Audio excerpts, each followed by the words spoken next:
Hello guys, you are welcome to our class for today. This is Normal Science Tutors Online and I remain Otobo Michael. For our class today, we are going to be discussing solid friction. So we are continuing with our lecture on friction, but for today we'll be discussing solid friction and then we'll be solving some problems related to solid friction. So please, if you have not subscribed to our channel, please click on the subscribe button. Also click on the notification bell so that when we upload any video, YouTube will notify you. Please also, if you have been following us on this channel, we want you to invite your friends so that they can come and join and enjoy what you are enjoying too.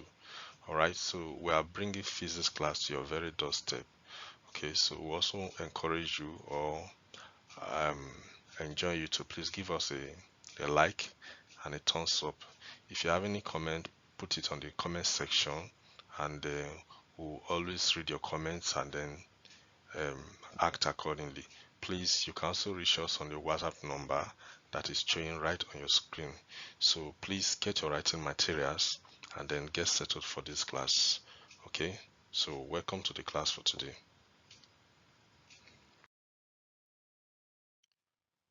Alright, for our class for today, we are going to be discussing solid friction. Solid friction. We've already defined friction as the force that opposes the motion between two surfaces in contact. So what is solid friction? Solid friction is that frictional force between two solid surfaces that are in contact. So that is solid friction. And then we have two types of solid friction. So we have static friction and sliding or dynamic friction. Static friction and sliding or dynamic friction. Okay, so those are the two types of solid friction that we have. So what is static friction? In one of our video we defined this, so I'm still going to repeat it here. Static friction is the maximum force that you must, or the maximum force that must be overcome for a body to just begin to slide. So when we describe static or limiting friction, I say that look at this arrangement here. Assuming this is a block of wood that is resting on a surface. Now, when you apply your initial force to this block of wood, this is your force that you apply. You find out that the block will not move until at a point in time, as you increase your force on the block of wood, it will just begin to slide. That force that you overcome just for the block to begin to slide is known as static or limiting friction. So static or limiting friction is the maximum force that must be overcome for a body to just begin to slide or to move. It is also called limiting frictional force. So this is just a representation of what I've said. This is the frictional force that is opposing your motion, and this is your motion. This is the forward motion, force that's moving. Then this is the weight of the block that's acting downward, and then this is normal reaction. Normal reaction is the force or the reaction of this surface on this block that is resting on it. Is that okay? So these are stated.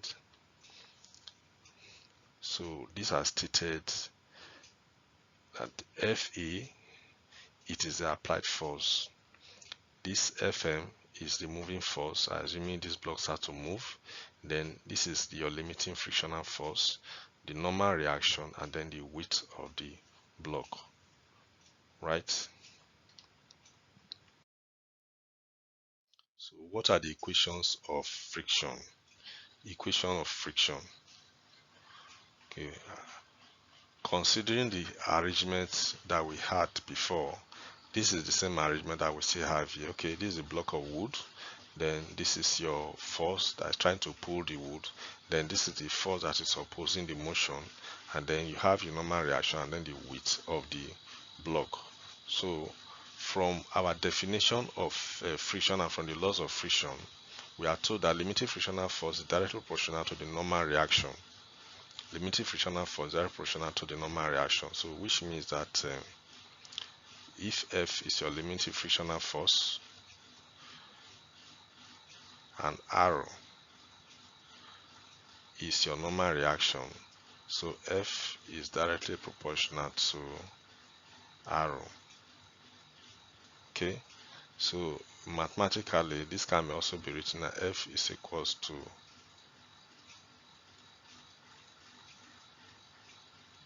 so this constant of proportionality mu is known as the coefficient of friction, and that is mu is equals to the frictional force F all over the normal reaction. Now if you look at this this arrangement, you see that the weight is acting downward and the normal reaction is acting upward. So for limiting frictional force, the normal reaction is equals to the weight of the block. So that's stated. That means that R is equal to the weight of the block, which is mg. G is acceleration due to gravity. Is that okay? So R normal reaction is equal to the weight of the block, right? So this is what I just stated now, that limiting frictional force is directly proportional to the normal reaction, and if you state it mathematically, you have that F is equals to mu R, and mu is equals to limiting frictional force all over normal reaction, which is equals to the coefficient of friction. And then since R is equals to mg, then you can also write that limiting frictional force F is equals to, you can write that F is equals to what? You can write it as F is equals to mu mg.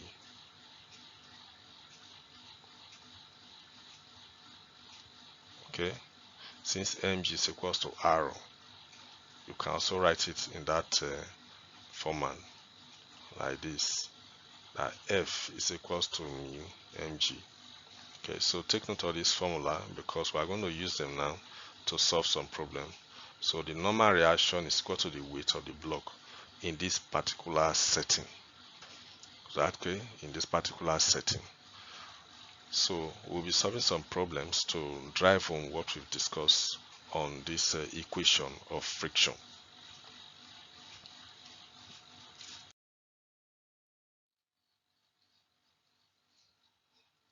Okay guys, this is a sample question. A block of wood of mass 1.6 kg rests on a rough horizontal surface. If the limiting frictional force between the block and the surface is 8 Newton, calculate the coefficient of friction. G is given to you to be 10 meters per second square. Right, so I just drew the arrangement here already. So that's okay, so that it will be easy for us to just follow. So this is the type of setting, right? So this is the block of wood, this is the weight of the block, and this is the normal reaction. This is the forward force that is pushing the wood, then this is the frictional force that is opposing the motion. So they said a block of wood of mass 1.6 kg rests on a rough horizontal surface. If the limiting frictional force between the block and the surface is 8 Newton, calculate the coefficient of friction. Okay, so these are what I'll be giving. I'll be giving that mass. Given that mass is equals to 1.6 kg. So what you are giving, mass 1.6 kg. You are giving that the frictional force F between the block and the surface is given to you to be 8 Newton. Right? Now you are asked to calculate what coefficient of friction mu is what you are asked to calculate. Now from the equation of friction that we had before, we are told that F from the equation of F is equals to what? Mu R. This is the equation of friction. Now we also say that R is equals to what? The width of the block. So you can substitute the mass and acceleration due to gravity to give you 1.6 times 10. 1.6 kg times 10. So that will give you the normal reaction or the width, and that is equals to what? 16 Newton. If you multiply that out, you have 16 Newton. Is that okay? So you have 16 Newton.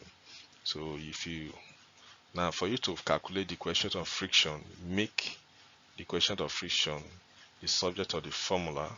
So you have that coefficient of friction is equals to the frictional force that is given to you all over the normal reaction. Okay, so substitute these values, substitute what you have here. This is your normal reaction, and then this is the frictional force. So substitute them into that equation so that you have that coefficient of friction is equals to 8 over 16. So when you work that out in your calculator, you have that your coefficient of friction is equals to what? 0.5. Note that coefficient of friction doesn't have a unit, because the numerator and the denominator, their unit is Newton, so that cancels out. So coefficient of friction doesn't have a unit. So for this particular problem, this will give you your coefficient of friction for this particular problem. So just know the approach. You convert the width of the block is equal to the normal reaction. So multiply that by the acceleration to gravity to get the normal reaction. You are given the force, the frictional force. So apply the equation, then you get your coefficient of friction. I hope this is easy for you to understand, right? So I'm still going to try another problem still on this particular setting.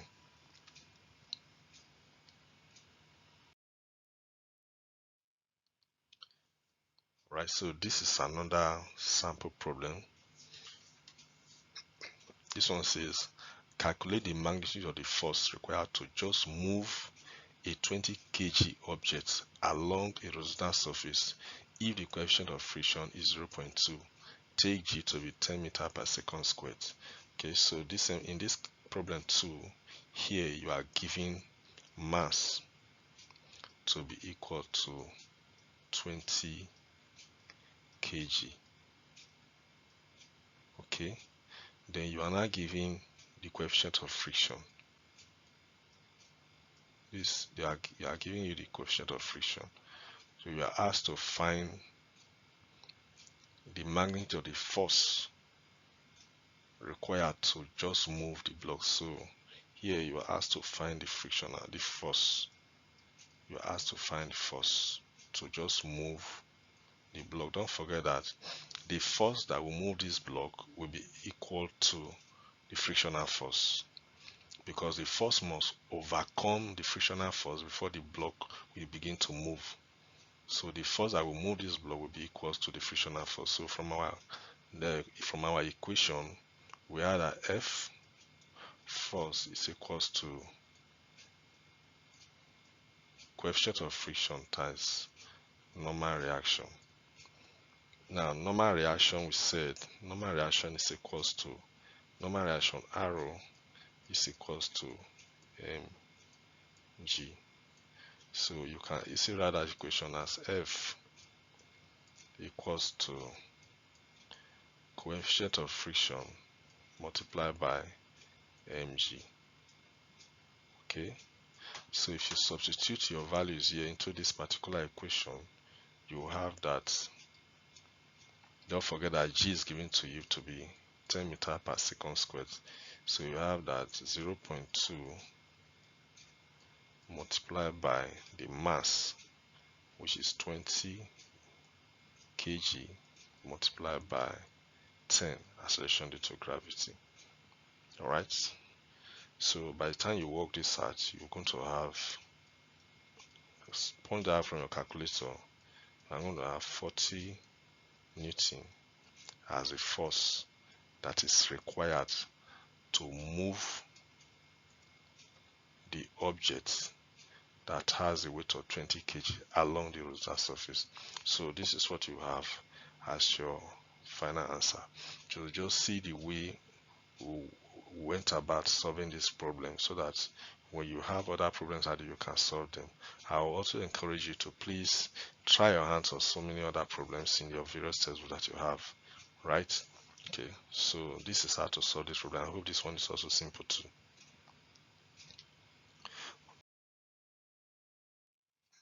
All right, so this is your test page, right? This is your test page. Test your understanding. Test your understanding. Please solve all these problems. Solve them. You can put your answer on the comment section, or better still, send your answer through the WhatsApp number that is showing on your screen, so that we'll look at them. I'll encourage you to, you can solve them on a piece of paper, then snap it, right, and send it to me, so that when I look at the way you solve them, I will also place my comment. If your method of solving is okay, I will tell you that it's okay. If there's any correction to make, I will also make the correction. Is that alright? So please try your hand on this problem, then see how you fare on understanding this particular topic. So thank you so much. Um, Please, if you have not subscribed to this channel, please subscribe to the channel. Click on the notification button. If you like what we are doing, please give us a thumbs up to encourage us. Also, place your comment on the comment section. You can reach us on this WhatsApp number that is showing on your screen. As I've always said, this is Nobleman Science Tutors Online. We are poised to give you the best in physics lecture. We are bringing physics lectures to the very doorstep. So thank you for being with us, and we'll see you in our next lecture.